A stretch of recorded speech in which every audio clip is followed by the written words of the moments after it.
Welcome to Slate Money Travel. I'm Felix Salmon. I'm here with Emily Peck of Axios. Hello, hello. I'm here with Elizabeth Spiers of the New York Times. Hello. We are going to talk about the amount of money that people are willing to pay for basically just like not being stuck in lines at airports, which is not just in airports, it's also on airplanes. This whole idea came to me when I was when I was buying a flight on Aer Lingus, and they were like, select your seat. And all of the seats were the same, except for the exit row. But if you ignore the exit row, all of the seats were the same, and the price of the seats ranged quite dramatically according to how close they were to the front of the plane. The ones near the front are like $65, the ones at the back are free. It doesn't even matter whether it's a middle seat or not. People really want to be at the front of the plane. And the reason people want to be at the front of the plane, obviously, is that they get off the plane more quickly. They don't have to stand in the aisle waiting for the people in front of them to deplane before they get to deplane. Most people will probably wind up leaving the airport at basically the same time anyway, because they're going to have to wait to get their bags. So it's not a question of like getting to their destination more quickly. It's just a question of, I want to feel like I'm moving and not just standing still.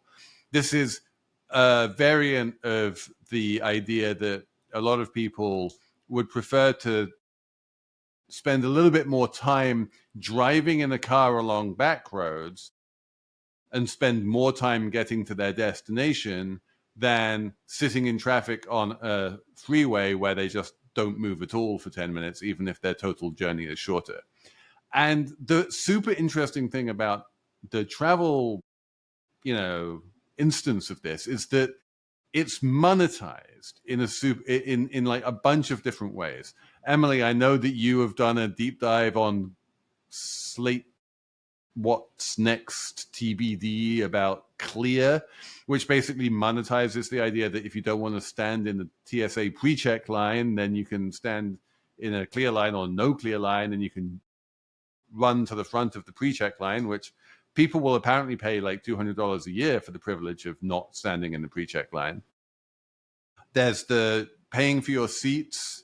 There's, all of the other sort of bits and pieces around, like in the UK for years and years, we've had this thing called Fast Pass, where airlines will allow you to sort of skip various lines if you're in first class or otherwise a favored passenger. What do we think about this sort of monetization of not standing in line? It's really complicated. With the Clear situation, it was more like it wasn't fair because this is like the government is making you go through security, and this is sort of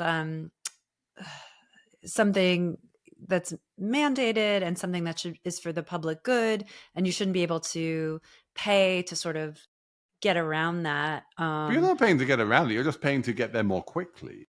Right. Setting that aside because of how I don't remember the episode very well and didn't prepare, I think that it's kind of crazy how much people are willing to pay just to get off the plane faster. I think you're onto something where it's like, and I understand this because I did this the other day. There was traffic on the highway. I was driving my kid back from work, and there was traffic on the highway, and I'm like, let's go the long way. And the long way was definitely longer than it would have been to just sit in the traffic by like double. It was 30 minutes the long way versus probably 15 to 20 sitting in the traffic. And it was still somehow more satisfying. It's just really frustrating to sit and wait when you know you could be going. And there's never more true than when the plane has landed, yet you're not off the plane yet. It's like the longest, not like minutes on airplanes are not the same. If you are spending a minute on an airplane that is flying at 450 miles an hour, getting you from A to B, that is and if you're like watching a movie or asleep or something, that is a short minute. Yes. If you are sitting on the tarmac waiting to take off and going nowhere, that is like a medium to long minute. If you are sitting on the tarmac after you have already arrived at your destination, but you have not yet got to the gate, That is the longest minute that humanity has ever invented. Yes. I think it's just we have all developed very low tolerance for tedious things. And I think it's all because our dopamine is totally rewired by doom scrolling and the internet. But as a result, people, that's the reason why you take the scenic route when it's a little bit longer, completely irrationally. Well, I don't think it's irrational. I think it's rational. I think it's rational, but I am interested in the way in which airlines and airports have discovered that this is a profit center for them. This is something they can monetize. It's pretty smart. I mean, do you object to it? I feel like in the example of Fleer, which I don't remember. As a good like neoliberal capitalist, I totally approve of this. Like if there's something that people are willing to pay for, then charge them for it. And that's the best way, that's the economically efficient and optimal way of allocating a scarce good, which is like seats near the front of the plane or whatever. If some people value them more than other people than seats near the back of the plane, then you should charge more for those seats. Well, it's also people, considering convenience a kind of luxury. Fast passes at Disneyland and amusement parks where you pay up to be able to cut the line at, Space Mountain or whatever. I also think that in the travel specific context, one of the things that's happening is that business class prices skew the perceived value of everything else. So if you're in economy and you're paying $300 for a plane ticket, and the person 2 rows ahead of you in business is paying $3,000 for a plane ticket, then suddenly you're like, well, at that point, paying an extra $50 to be close to the front of the plane is kind of nothing compared to the cost that it would cost me to be in business. Yeah. I mean, it's also like stress reduction. If you have a connection to make or something like that, then you do kind of want to be toward the front of the plane.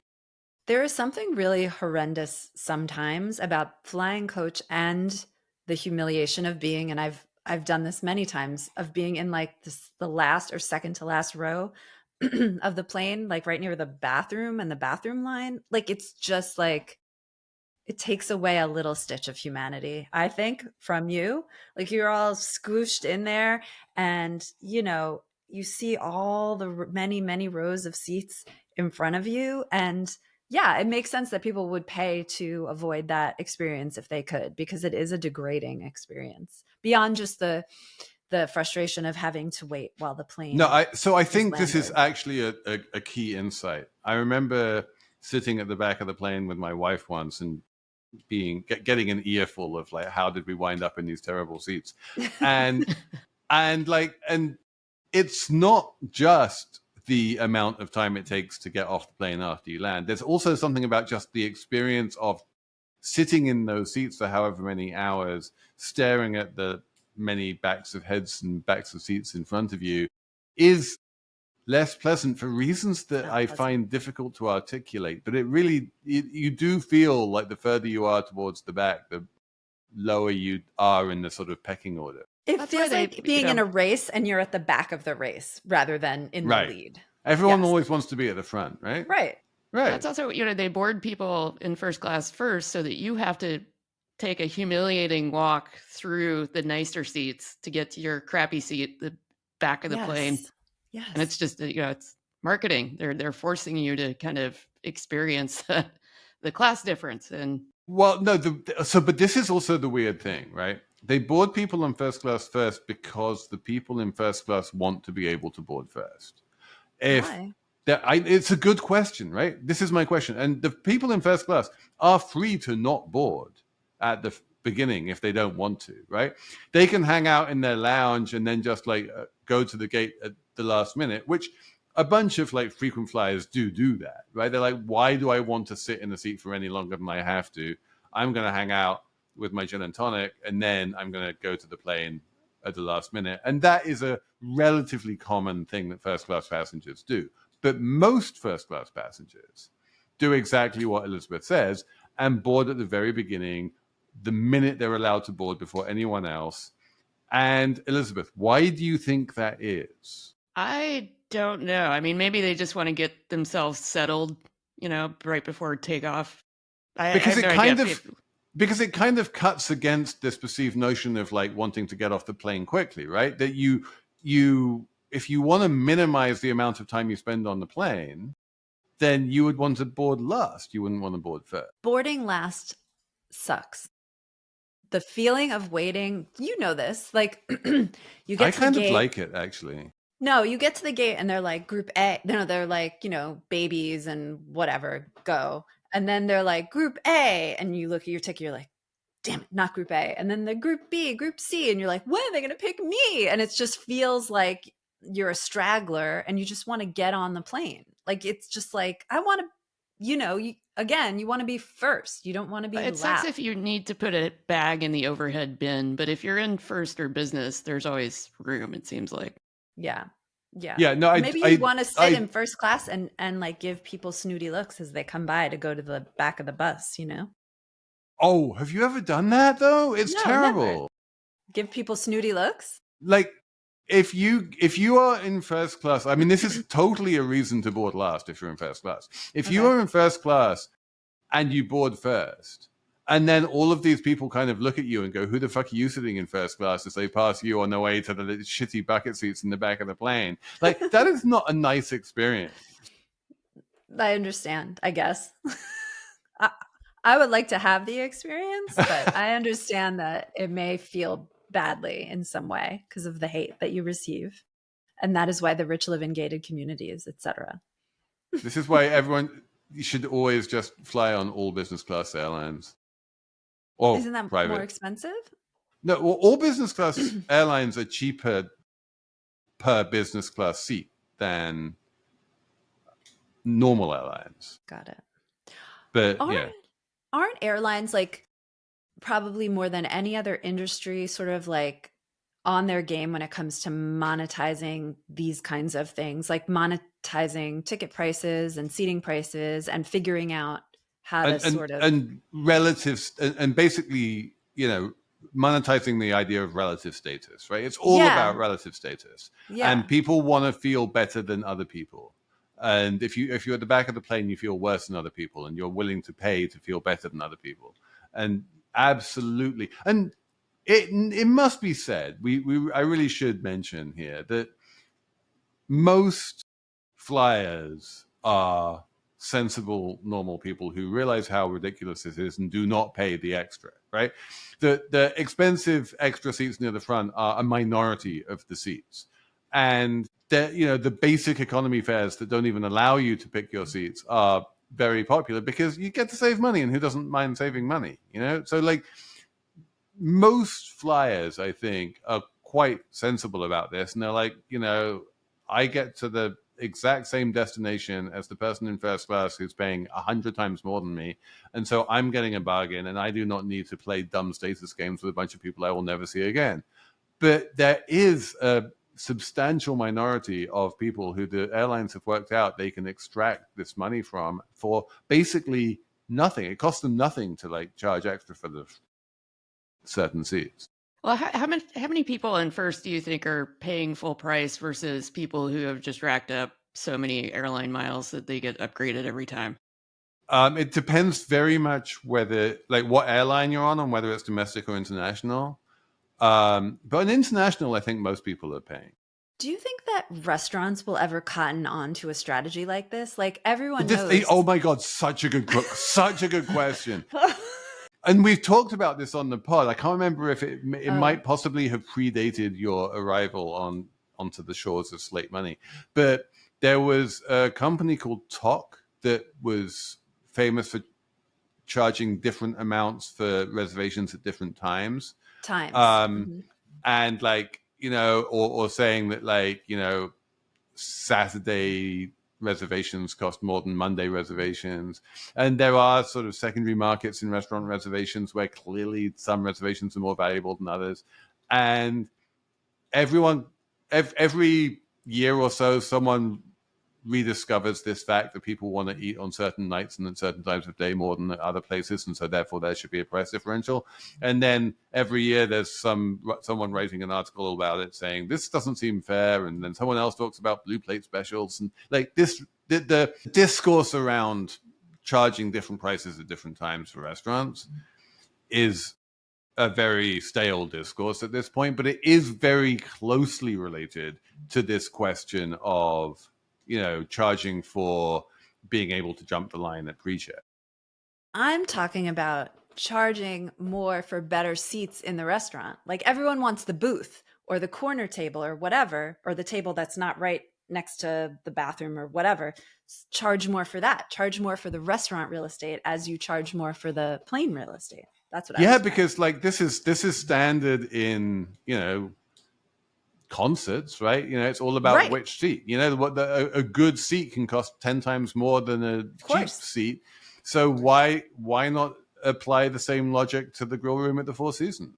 Yeah, exactly. I think informally that probably does happen. If you have big spenders who come back and, the staff knows who they are, they allocate the best seats to those people. Mm-hmm. They put you right in the middle so everyone can see your fancy self or whatever. Yes, it's. Oh my God, I was just at a fancy restaurant on the Upper East Side, and a bunch of well-heeled, slightly older Upper East Side diners came in and were seated at the restaurant right in the middle and complained more than once to the maitre d' about being sat at the restaurant at the table in the middle, and we're like, we want the booth around the outside. Everyone wants to be around the outside. People don't actually like being in the middle. You always want to be in the. You want to be able to people watch, and it's hard when you're in the middle of the room. Like you can't just turn around and. Plus, you feel like you're on stage, I think, and everyone's like looking at you or something. When they're not, they're looking at the food or whatever, or the famous person in the restaurant. But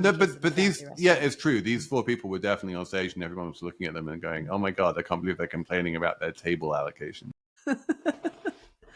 But yeah, I mean, I would expect more algorithmic pricing or the kind of pricing we're seeing on the plane in other places, right? Because I think the AI? reason we don't see it in other places is just because there's this kind of air of unreality when it comes to travel, where money ceases to have any meaning. I think this helps to explain why there are so many luxury goods stores in airports. Why in every single crappy pissant airport in a fourth tier city do you see a whole row of Prada and Gucci and Hermes and Valentino and everything? It's because like people are just, their mind is in a different zone, and money doesn't have the same meaning that it otherwise does. And they're like, oh, it's only $125 to get a seat closer to the front of the plane? Sure, why not? Sure. We're already spending a lot. Why not Yeah. more? Yeah, I buy that. It's like the lack of oxygen. You lose your, I don't know, fiscal faculties. But have we therefore come to the conclusion that all of this on the consumer level is kind of irrational, and that if we were true, like Zen enlightened folks, we would never pay these surcharges? I think your time is your money. I think if you can spend money to save time, that's generally good, because your time is valuable and precious on this. But to my point, right? Let's say you're checking your bag, and like the time you leave the airport is going to be the same whether or not, wherever on the plane you sit. Right. So the question then becomes, how much do you value being, at the baggage reclaim waiting for your bag to come out, rather than on the plane waiting to deplane?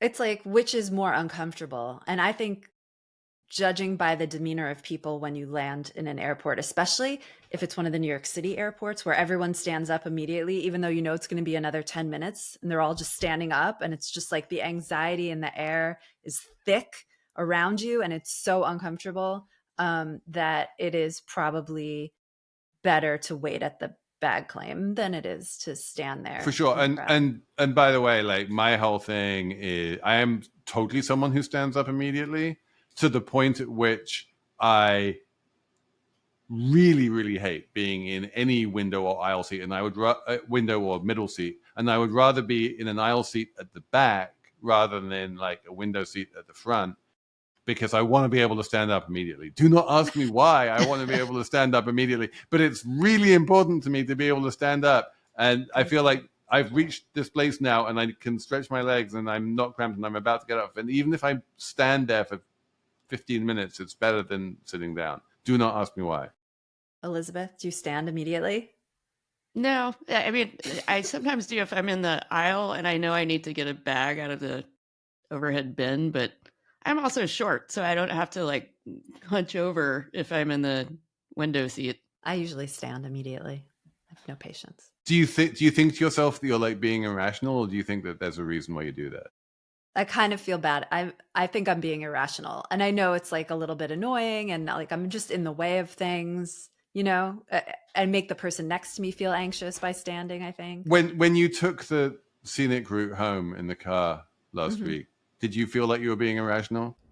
Towards the end, because when I got to my end point, I noticed that the traffic wasn't even that bad on the other route because it's like side by side road, and I was like, "What am I doing? Like this is ridiculous," Or every time, because the slower route had more red lights, so every time I stopped a red light, I was like, "This is so stupid," So yeah, I was conscious of the irrationality all along. Makes it worse. I have to say I'm kind of proud of the airlines and the airports for being able to identify and monetize irrationality. Like that's what capitalism is all about. It's true. On which note, I think we will wrap it up for this episode of Slate Money Travel. Thanks for listening. Thanks for emailing us on slatemoney@slate.com. Thanks to Cheyna Roth for producing, and we will be back on Saturday with a regular Slate Money